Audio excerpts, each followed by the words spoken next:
Alright, so today I'm going to be discussing Game of Thrones, and more specifically, the government systems that exist in the Game of Thrones universe across the Narrow Sea on the continent of Essos. For those of you who are not familiar with the geographical layout of Game of Thrones, here is a map depicting what Westeros and Essos look like, with Westeros on the left and Essos on the right.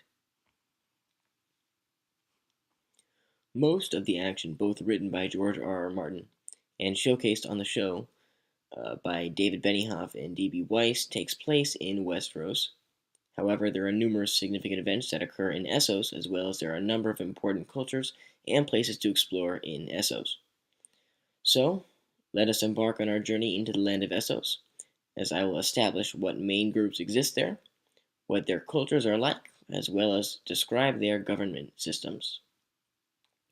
With that said, the major places in Essos to talk about are the 9 free cities, the Bay of Dragons, and the Dothraki Sea. The 9 free cities in Essos are Braavos, Lorath, Lys, Myr, Norvos, Pentos, Qohor, Tyrosh, and Volantis. The 2 free cities I'm going to focus on are Pentos and Braavos. The first city that I'm going to be discussing is Pentos.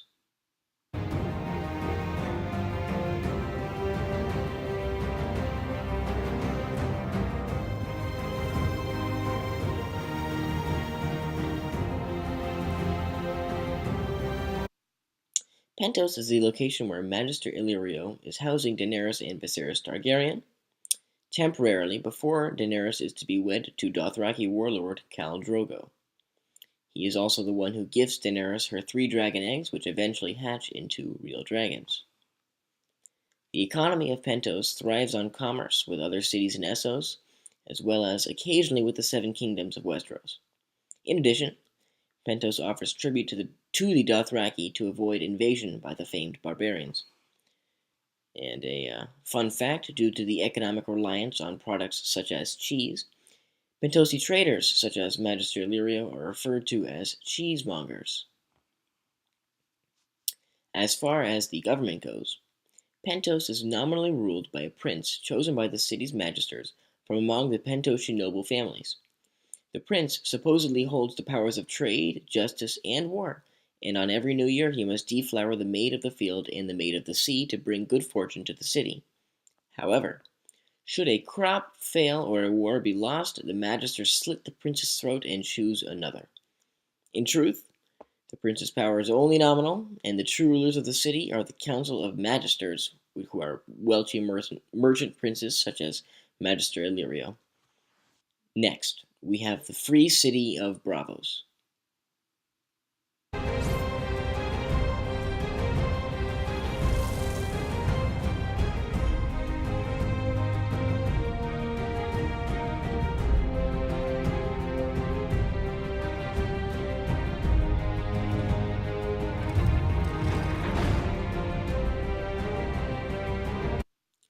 Braavos is an integral location to the entire Game of Thrones universe.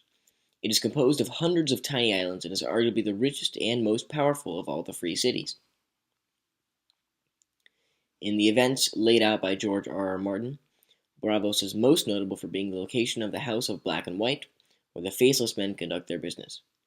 Jaqen H'ghar is the faceless man who teaches Arya Stark to be no one in Braavos. And for those of you who are unfamiliar, the House of Black and White is a religious temple where they sponsor all of the different religions. Another key aspect of the Braavosi is their unique fighting style, akin to a water dance, employed by their swordsmen. Syrio Forel is the former First Sword of Braavos, who teaches Arya Stark to wield a sword. Regarding their economy, Braavos is the location of the Iron Bank of Braavos. It is the wealthiest and most well-known bank worldwide, where cities and kingdoms from far and wide constantly request money and loans. 7 kingdoms became heavily indebted to the Iron Bank in the show. As far as the government system is oriented, the leader of Braavos is known as the Sea Lord, which is an elected position. They also hate the practice of slavery and outlaw it there, as opposed to many different free cities and other cities in Essos, for instance, like Volantis, where there are 5 slaves for every free man. The next location to discuss is the Bay of Dragons, once called Slaver's Bay due to the centuries-old practices of slavery in its constituent cities. It was renamed to the Bay of Dragons by the one and only Daenerys Targaryen, considering the fact that she abolished the practice of slavery in the Slaver's Bay. It is now obviously named in honor of her dragons. The 3 major cities in the Bay of Dragons are Astapor, Yunkai, and Meereen. First off, we have Astapor.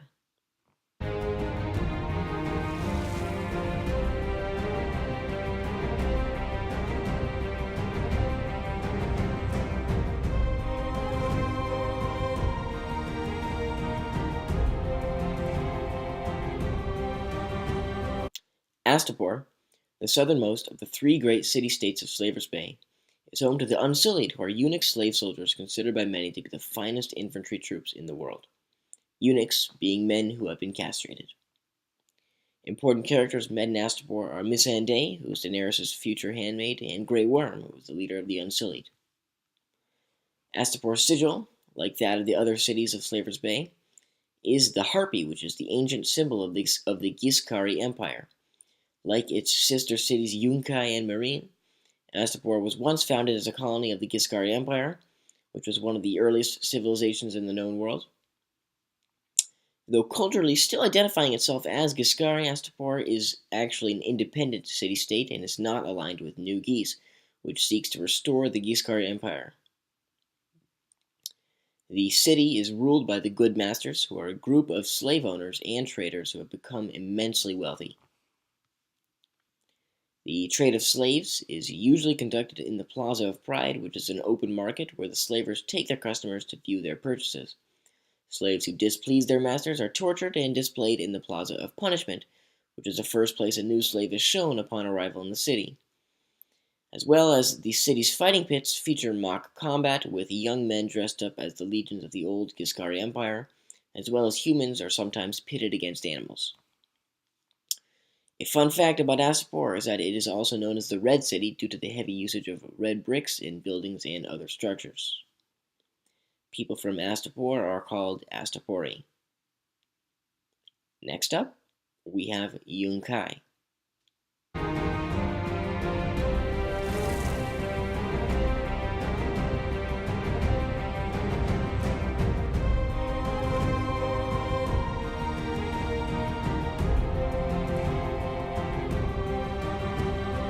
Yunkai is one of the 3 great Ghiskari city-states of Slaver's Bay, located southwest of Meereen and north of Astapor. Bed slaves, trained in the way of the 7 Sais, are Yunkai's chief export. It is sometimes called the Yellow City due to the yellow bricks used for construction.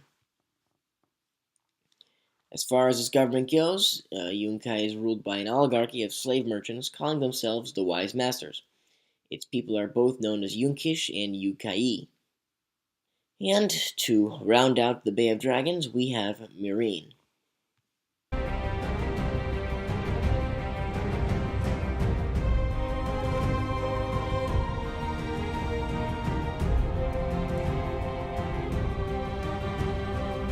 Meereen is the northernmost and greatest of the 3 great city-states of the Bay of Dragons. In the story, Daenerys marries a wise master from Meereen, named Hizdar Zolorak, in order to achieve a peaceful common ground with the people she is ruling. Meereen was the center and linchpin of the world's slave trade for many, many years, and a regular stop on the routes from the free cities to the Jade Sea, until, of course, Daenerys took over and freed the slaves.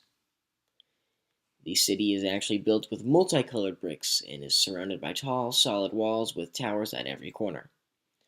The noble families of Meereen live in large, stepped pyramids with the most powerful, the Great Masters, living on the Great Pyramid.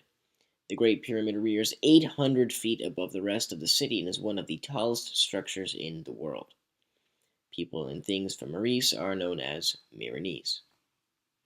Finally, we have the Dothraki Sea.